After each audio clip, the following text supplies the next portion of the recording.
Lecture du jour, bonjour, et ce matin on poursuit avec l'évangile de Luc, chapitre 16 et chapitre 17. Et là encore, deux chapitres mais avec plein de petites choses et plein d'enseignements de Jésus. Dis-moi dessus dans les commentaires ce que toi tu as retenu. Je prends du temps tous les jours pour lire vos commentaires, même si je n'y réponds pas forcément. En principe, je mets au moins un like, au moins un cœur à vos commentaires, mais je lis tous les commentaires que vous me laissez. Donc, laisse-moi un commentaire sur ce que toi tu as retenu aussi. Le premier passage, c'est concernant les richesses injustes. Un passage pas toujours facile à comprendre. Qu'est-ce que veut dire Jésus avec se faire des amis avec les richesses injustes? Et Jésus dit simplement que les gens parfois de ce monde sont plus habiles. Et alors, on dirait, mais attends, le gars, dans la première parabole, quand même, il a triché, quoi. Il a menti ou il a détourné. Ouais, mais il savait qu'il allait être renvoyé. Et il s'est dit, il faut que je sois malin, sinon je vais me retrouver sans rien.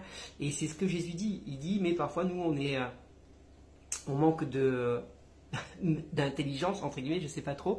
Mais pas être rusé, pas mentir, pas voler. Mais savoir, malgré tout, se faire des amis avec les richesses injustes de ce monde. Et savoir réfléchir aussi, être un peu habile à ce niveau-là. Ne pas juste être mais prendre du temps pour être stratégique aussi. Et c'est clairement pas un péché d'être stratégique. Voilà, tout simplement. Plusieurs choses après. Bien sûr, il parle par la suite aussi on ne peut pas servir de maître.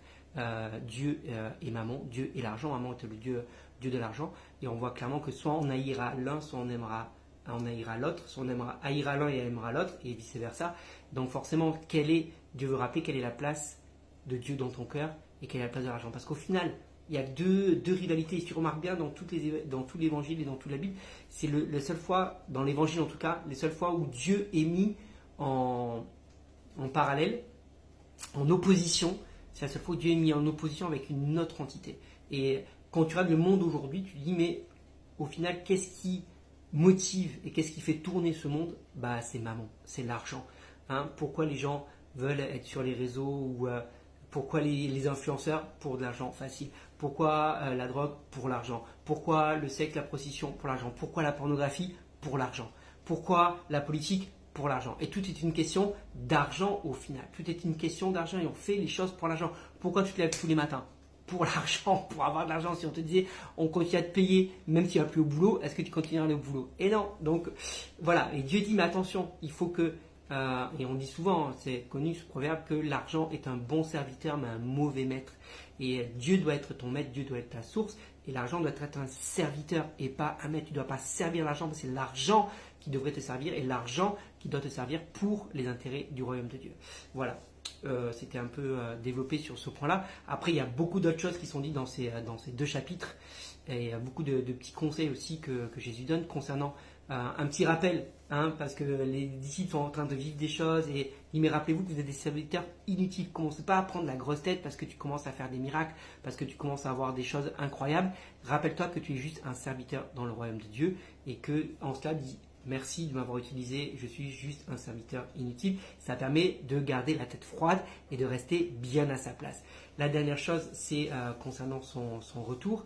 Et Jésus nous rappelle qu'on a besoin d'être prêt à tout moment. Parce que, il va revenir, il peut revenir. Et on sait que là, les temps de la fin sont là, on y est bientôt. Il reste très peu de temps. Mais en même temps, tu ne sais pas quand c'est que la vie va s'arrêter. À n'importe quel moment. Et on le voit aujourd'hui. Une maladie, un accident, un arrêt cardiaque, bref, il peut y avoir mille et une raisons et on ne sait pas quand c'est que notre vie sera reprise. Et en ça, on doit toujours être prêt. Prépare-toi à la rencontre de ton Sauveur. Et c'est ce que Jésus rappelle, que oui, il revient, qu'il faut se préparer et que à n'importe quel moment, on doit être prêt. Ça me fait penser juste à l'histoire d'avant avec Lazare et l'homme riche aussi, où Jésus rappelle, et ça me fait penser vraiment ça, où l'homme riche, quand il est dans le sein d'Abraham, et qu'il demande, pas dans le sein d'Abraham, qui voit Abraham au loin, c'est le pauvre qui est dans le sein d'Abraham, et qui voit au loin Abraham et qui lui demande, mais envoie des anges pour avertir mes frères qui sont dans la maison de mon père, et on lui répond, mais ils ont la loi et les prophètes, oui, mais c'est pas suffisant. Mais si ça leur suffit pas le témoignage qu'ils ont déjà sur terre, un ange ne les convaincra pas non plus. Ça me fait penser à toutes ces personnes qui parfois demandent un signe extraordinaire, miracle. Oui, s'il y a ça, alors je croirai en Dieu. Il n'a qu'à envoyer un ange et je croirai en Dieu. Si tu crois pas déjà, si les personnes ne croient pas déjà au témoignage de vie changée qu'il y a déjà autour de nous et des témoignages incroyables, le tien, le mien et tous ceux qui racontent, ils ne seront pas capables d'être convaincus non plus par un signe extraordinaire quel qu'il soit. Voilà. Dis-moi, je l'aurais dit, dis-moi toi encore ce que tu as retenu dans ces quelques chapitres. Il y aurait encore beaucoup de choses à dire parce qu'il y avait énormément de petits passages et énormément d'enseignements à tirer de ces 2 chapitres. Mais voilà, moi c'est ce que j'ai retenu en gros. Dis-moi toi ce que tu retiens et je te souhaite une bonne journée.